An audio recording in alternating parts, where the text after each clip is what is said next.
ونستعينه ونستغفره ونؤمن به ونتوكل عليه ونعوذ بالله من شرور أنفسنا ومن سيئات أعمالنا من يهده الله فلا مضل له ومن يضلل فلا هادي له ونشهد أن سيدنا ومولانا محمدا عبده ورسوله قال الله تبارك وتعالى في الكلام المجيد والفرقان الحميد أعوذ بالله من الشيطان الرجيم بسم الله الرحمن الرحيم شهر رمضان الذي أنزل فيه القرآن هدى للناس وبينات من الهدى والفرقان فمن شهد منكم الشهر فليصم ومن كان مريضا أو على سفر فعدة من أيام أخر قال النبي صلى الله عليه وسلم من صام رمضان إيمانا واحتسابا غفر له ما تقدم من ذنبه صدق الله وصدق رسوله النبي الكريم ونحن على ذلك لمن الشاهدين والشاكرين والحمد لله رب العالمين سلام اس پر کہ جس نے بے کسوں کی دستگیری کی سلام اس پر کہ جس نے بادشاہی میں فقیری کی سلام اس پر کہ اسرار محبت جس نے سمجھائے سلام اس پر کہ زخم کھا کر پھول جس نے برسائے سلام اس پر کہ جس کے گھر میں چاندی تھی نہ سونا تھا سلام اس پر کہ ٹوٹا بوریا جس کا بچھونا تھا انتہائی واجب الاحترام دوست بزرگ و بھائیوں آپ حضرات کے سامنے سورۃ البقرہ کی ایک آیت تلاوت کی اور ایک حدیث بیان کی اب تعالی سے دعا ہے اب تعالی مجھے صحیح اور حق بات کہنے کی توفیق عطا فرمائے اور جو باتیں سنی جائیں سمجھی جائیں اللہ ہم سب کو عمل کی توفیق عطا فرمائے رمضان المبارک کا بابرکت مہینہ بڑی تیزی سے رواں رہا ہے اور الحمدللہ آپ حضرات جتنی بھی عبادات کر رہے ہیں وہ روزہ ہے وہ نماز ہے وہ تراویح ہے صدقہ خیرات ہے زکوٰۃ ہے دعا ہے اللہ تعالیٰ کی ٹوٹی پھوٹی عبادات اپنی بارگاہ میں قبول منظور فرمائے رمضان کا مہینہ وہ ہے الذی انزل فیہ القرآن کہ جس میں قرآن مجید نازل کیا گیا روایات میں آتا ہے قرآن مجید تو تقریباً 23 سال میں نازل ہوا یک بار کی ایک مرتبہ جو اللہ تعالیٰ نے لوح محفوظ پہ اتارا وہ رمضان کے مہینے میں اتارا پھر جناب رسول اللہ صلی اللہ علیہ وسلم کی ایک حدیث مبارکہ ہے کہ حضرت جبرائیل علیہ السلام میرے ساتھ آ کر ہر رمضان میں قرآن مجید کا دور کیا کرتے تھے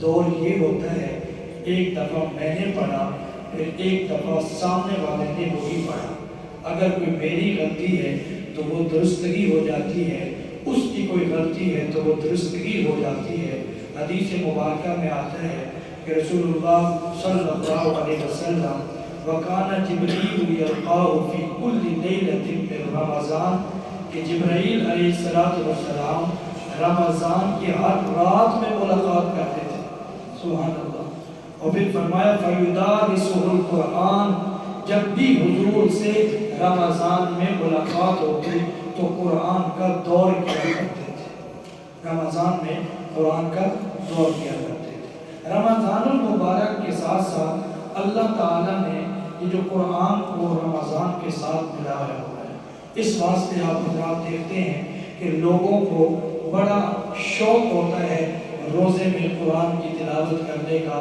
شوق ہوتا ہے قرآن تراویح میں سننے کا، شوق ہوتا ہے قرآن مجید کو سیکھنے کا، کیونکہ جہاں رمضان ہے وہیں پہ کیا ہے؟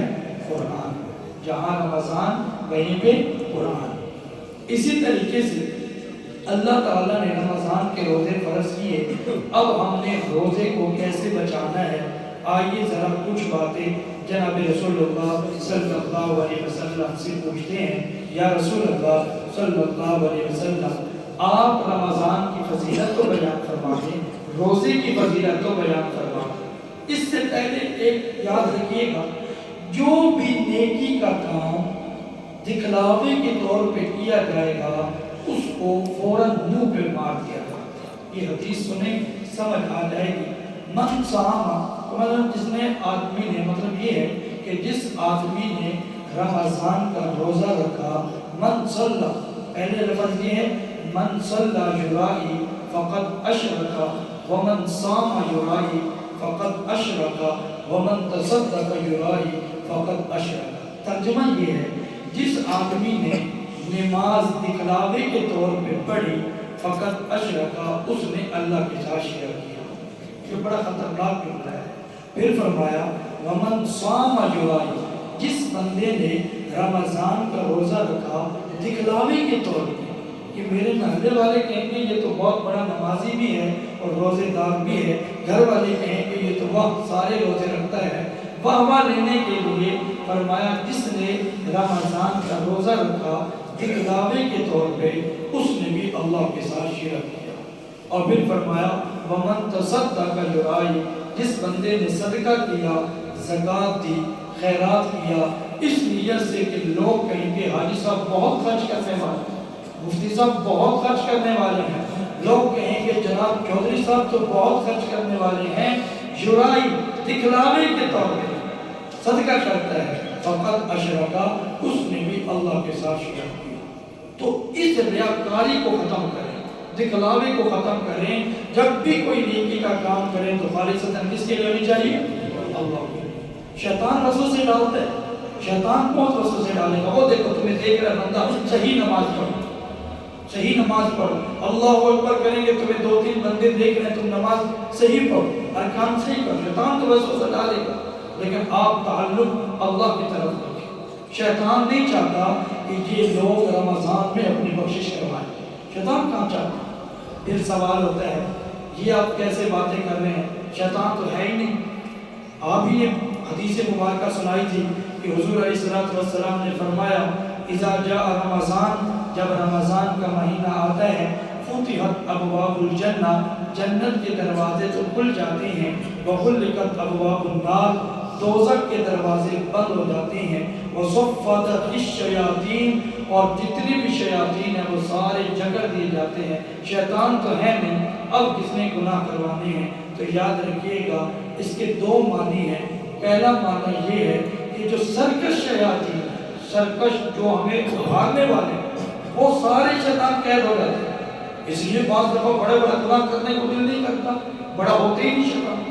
اور دوسرا جو چھوٹے چھوٹے گناہ ہوتے ہیں، پورا سال شیطان ہمارے ساتھ رہتا ہے، وہ ہم سے گناہ کرواتا ہے۔ وہ ایک مہینہ اگر قید بھی ہو جائے تو پورے 11 مہینے اس کی محنت ہمارے دل پہ ہوئی ہوتی ہے، اب پیچھے نفس رہ جاتا ہے اور ہم رہ جاتے ہیں، اس لیے وہ ہم سے گناہ ہوتے ہیں، مگر نہ شیطان تو قید ہو جاتا ہے۔